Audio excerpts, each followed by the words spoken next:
Hello and welcome to क्विडनंग्स podcast. I am your host and और आज हम बात करेंगे एक ऐसे कॉन्सेप्ट की जो लॉ के स्टूडेंट्स और प्रैक्टिशनर्स के लिए बहुत ज़रूरी है, marshalling under transfer of property act 1882।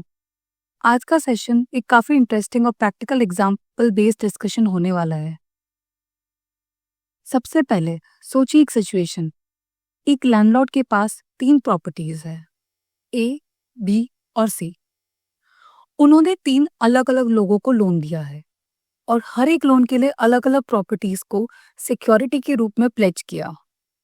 अगर उनसे एक ही क्रेडिटर अपने लोन का रीपेमेंट डिमांड करे और बाकी क्रेडिटर्स को रिस्क को हो कि उनका सिक्योरिटी चली जाएगी, तो क्या होगा? इस केस में मार्शलिंग की टेक्निक काफी काम आती है। इस कंसेप्ट का मेन पर्पस क्या है? बहुत ही सिंपल, फेयरनेस। यानी कि किसी भी क्रेडिटर्स की राइट को कॉम्प्रोमाइज ना हो और एक सिस्टमैटिक तरीके से हर किसी की सिक्योरिटी प्रोटेक्ट की जा सके। मार्शलिंग का मीनिंग समझने के लिए एक और रिलेटेबल एग्जांपल लेते हैं। समझिए एक बोरोवर्स के 2 क्रेडिटर्स है, क्रेडिटर ए और क्रेडिटर बी। बोरोवर ने क्रेडिटर ए को अपनी 2 प्रॉपर्टीज एक्स और वाई पर मॉर्टगेज दिया है और क्रेडिटर बी को सिर्फ प्रॉपर्टी वाई पर। जब रीपे करने का समय आता है और बोरोवर सिर्फ एक प्रॉपर्टी बेचता है, तो क्या बी को पहले कंपनसेशन मिलेगा या ए को? यही डिसाइड करने के लिए मार्शलिंग के प्रिंसिपल काम आते हैं। सिंपल लैंग्वेज में मार्शलिंग एक इक्विटेबल रेमेडी है जो इंश्योर करती है कि एक क्रेडिटर की राइट्स दूसरे क्रेडिटर के राइट्स को खराब ना करे। आप लोगों को याद होगा कि ट्रांसफर प्रॉपर्टी एक्ट एक मेजर ऑब्जेक्टिव है क्लैरिटी और फेयरनेस प्रोवाइड करना, पर्टिकुलरली जब प्रॉपर्टी ट्रांजैक्शंस की बात हो। मार्शलिंग के कंसेप्ट इसी एक्ट के सेक्शन 56 और 81 में कवर किया गया है। सेक्शन 56 डील करता है केसेस जहां बायर के लिए मार्शलिंग का प्रिंसिपल अप्लाई होता है और सेक्शन 81 स्पेसिफिकली क्रेडिटर्स के बीच में डिस्प्यूट सेटल करता है। इन दोनों का एक शेयर्ड गोल है, किसी भी क्रेडिटर या बायर को अनड्यू डिसएडवांटेज से प्रोटेक्ट करना। चलिए एक रियल लाइफ सिनेरियो देखते हैं। मान लीजिए एक बिजनेस ओनर है मिस्टर शर्मा, अपनी दुकान और घर दोनों को मॉर्टगेज करते हैं एक बड़े बैंक के लिए और बाद में वही घर मॉर्टगेज करते हैं एक छोटे लोकल फाइनेंसर के लिए। अगर मिस्टर शर्मा डिफॉल्ट करे तो मार्शलिंग प्रिंसिपल बैंक को बोलता है कि वो अपना क्लेम पहले दुकान से रिकवर करे ताकि लोकल फाइनेंसर के राइट्स घर पर सिक्योर रहे, क्योंकि यहाँ फेयरनेस और इक्विटी काफी जरूरी है। तो था ये मार्शलिंग का बस एक बेसिक ओवरव्यू और प्रैक्टिकल अंडरस्टैंडिंग। अभी हम आगे देखेंगे और डिस्कस करेंगे सेक्शन 56 और 81 का डिटेल्ड एनालिसिस।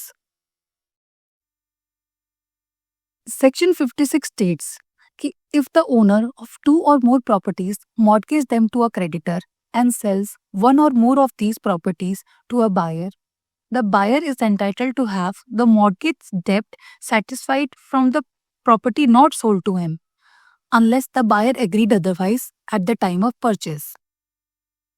समझिए कि इंसान मिस्टर ए के पास 2 प्रॉपर्टीज है, प्रॉपर्टी एक्स और प्रॉपर्टी वाई। तो इसमें सबसे पहला स्टेप होता है कि उसने अपने दोनों प्रॉपर्टीज को मॉर्टगेज कर दिया एक क्रेडिटर मिस्टर सी के पास पैसे उधार लेने के लिए। बाद में मिस्टर ए प्रॉपर्टी एक्स को एक बायर मिस्टर बी को बेच देते हैं। अब अगर मिस्टर ए अपने उधार का रीपेमेंट नहीं करते तो क्रेडिटर अपने पैसे वसूल करने के लिए प्रॉपर्टीज पर क्लेम करता है। तो मिस्टर बी के पास की एक राइट ऑफ मार्शलिंग होगा कि ये राइट इंश्योर करता है कि क्रेडिटर पहले प्रॉपर्टी वाई से अपना पैसा वसूल करे ताकि मिस्टर बी की प्रॉपर्टी एक्स पर इम्पैक्ट कम हो। अब इसका एक्सेप्शन है कि अगर मिस्टर बी ने प्रॉपर्टी खरीदते समय एक्सप्लिसिटली ये एग्री किया था कि उसकी प्रॉपर्टी पे पहले क्लेम हो सकता है, तो ये रूल अप्लाई नहीं होगा। अब हम देखते हैं ऑब्जेक्टिव ऑफ सेक्शन 56। ये इंश्योर करता है कि क्रेडिटर अपना पैसा ले ले बिना अनड्यू प्रेफरेंस दिए। सेकंड, बायर को अननेसेसरी डिसएडवांटेज ना हो क्योंकि उसने प्रॉपर्टी के फ्री एंजॉयमेंट के लिए खरीदा है।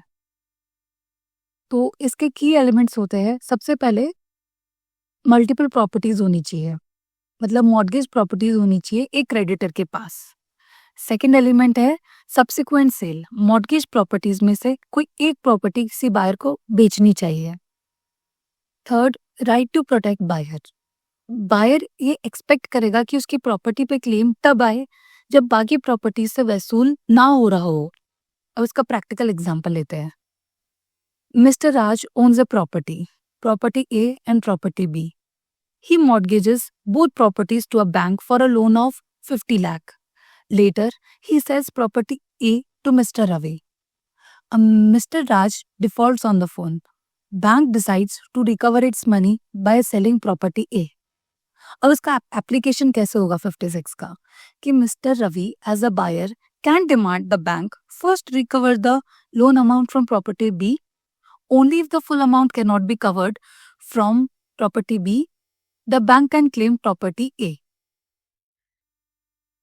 अब हम देखते हैं सेक्शन के limitation and exceptions. First, agreement to the contrary, if the buyer agrees to share the liability, section 56 won't apply. Second, insufficient value.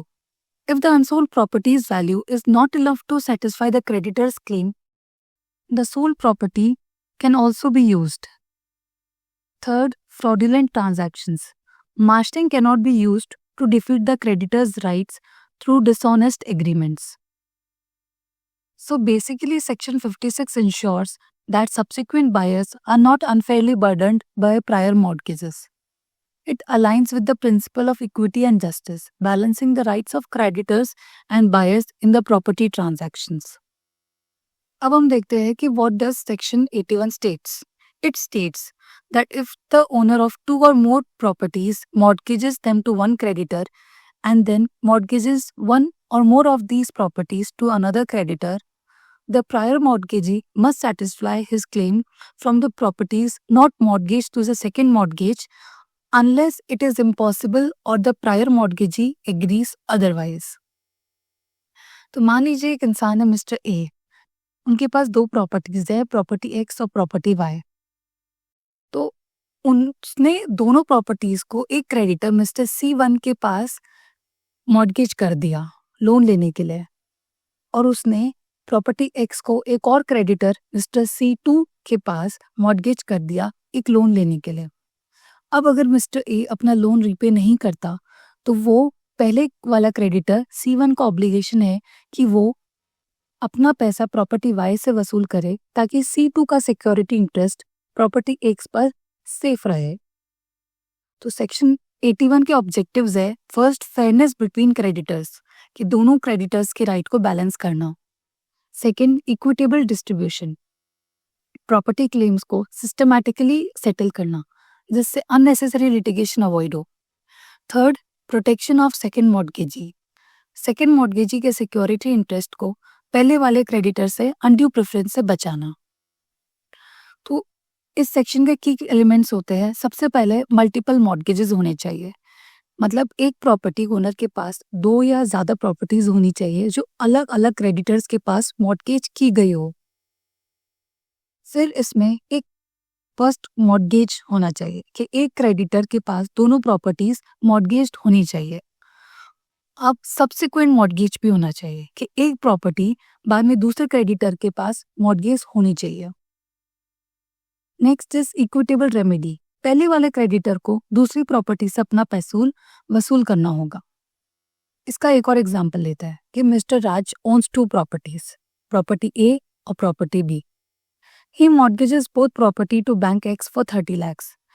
Later, he mortgages property A to Bank Y for 10 lakh rupees. Mr. Raj defaults on both loans. So, Bank X as the first mortgagee must recover its 30 lakh from property B. Only if the amount cannot be recovered from property B can Bank X claim property A. This protects Bank Y's interest in property A. तो अब हम देखते हैं section 81 के limitation और exception. First, insufficient value, अगर property B की value insufficient हो तो बैंक एक्स का क्लेम प्रॉपर्टी ए पर एक्सटेंड करेगा। Second, agreement to the contrary, अगर पहले मॉर्गेज के एग्रीमेंट में स्पेसिफिक टर्म्स डिफाइंड है तो सेक्शन 81 अप्लाई नहीं होगा। Third, fraudulent mortgages. ये रूल डिसऑनेस्ट या फ्रॉडुलेंट ट्रांजैक्शंस के केसेस में अप्लाई नहीं होता। तो बेसिकली सेक्शन 81 इंश्योर करता है कि first creditor uses other available properties to recover the dues before touching the property mortgage to a second creditor. ये कंसेप्ट लॉ में फेयरनेस और बैलेंस का एक परफेक्ट एग्जाम्पल। अब हम देखते हैं कि what is the difference between section 56 and 81, क्योंकि ये दोनों सेक्शंस में बहुत ज्यादा सिमिलैरिटीज है, इसलिए इस सेगमेंट में हम इन दोनों के डिफरेंसेस को अच्छे से समझेंगे। सबसे पहला और क्लियर डिफरेंस है एप्लीकेशन का। सेक्शन 56 काम करता है जब एक मॉर्गेज प्रॉपर्टी बेची जाती है एक बायर को, यानी यहाँ जो प्रोटेक्ट किया जा रहा है वो एक बायर है जिन्होंने एक मॉर्गेज प्रॉपर्टी खरीदी है और उन्हें प्रोटेक्ट करना क्रेडिटर को अनड्यू क्लेम से जरूरी है।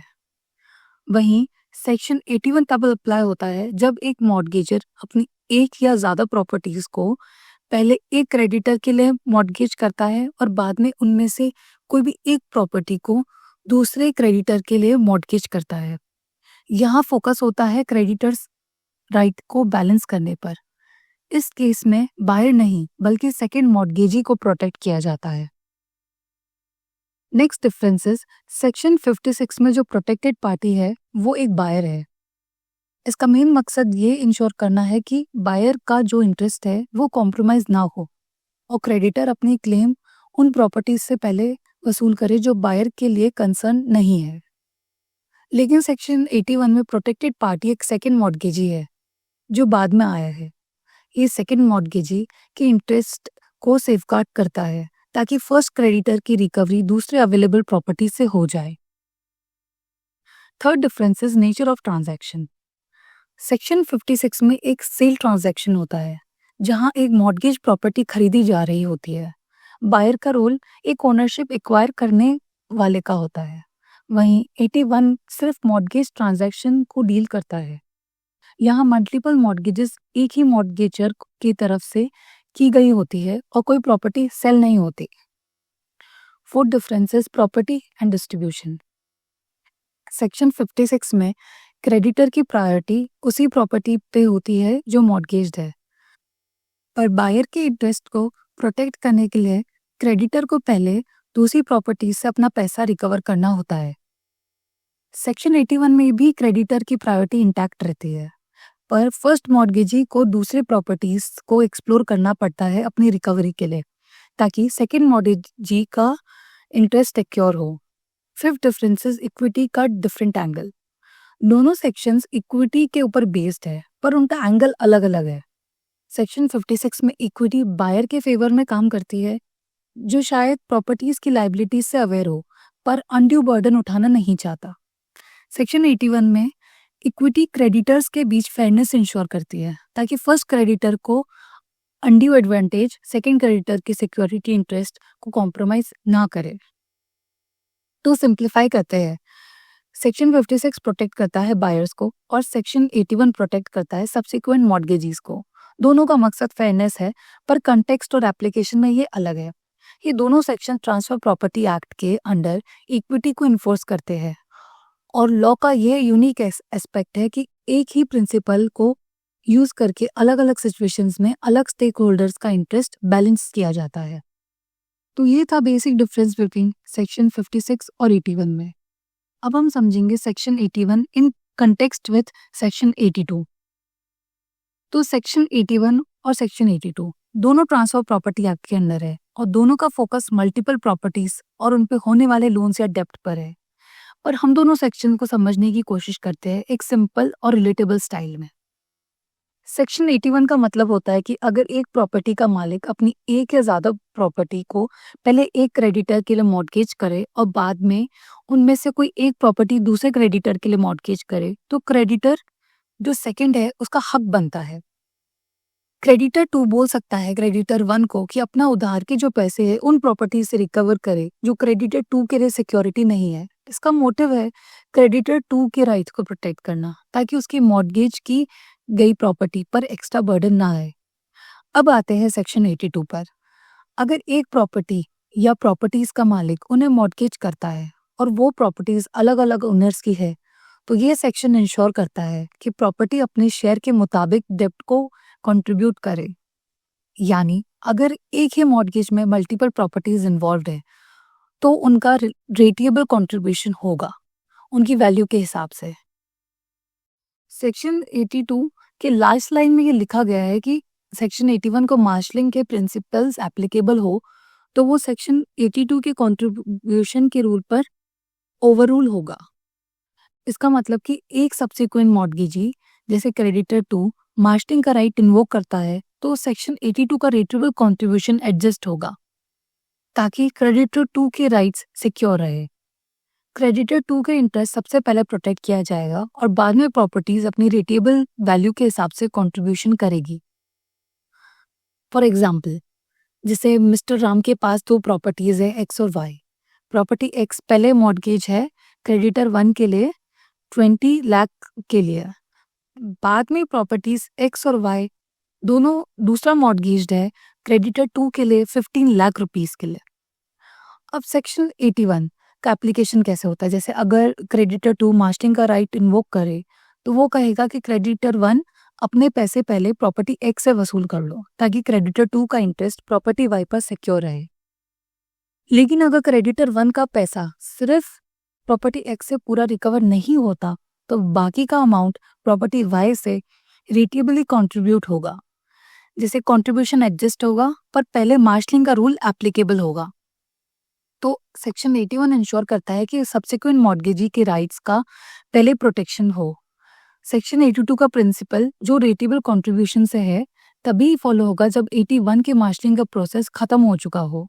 तो फ्रेंड्स, ये था आज का एपिसोड जिसमें हमने डिस्कस किया सेक्शन 56, 81 और 82 के रेफरेंस के साथ में। दोनों सेक्शंस एक सिंपल प्रिंसिपल पर काम करते हैं, फेयरनेस और इक्विटी इंश्योर करना। मार्शलिंग का एम है कि क्रेडिटर्स के राइट्स और बायर्स या मॉर्गेजीज के इंटरेस्ट के बीच बैलेंस बनाया जा सके। अगर आपको ये पॉडकास्ट पसंद आया और आपको इससे रिलेटेड स्टडी नोट्स चाहिए तो विजिट करें, जो लिंक डिस्क्रिप्शन बॉक्स में दिया गया है। Thank you.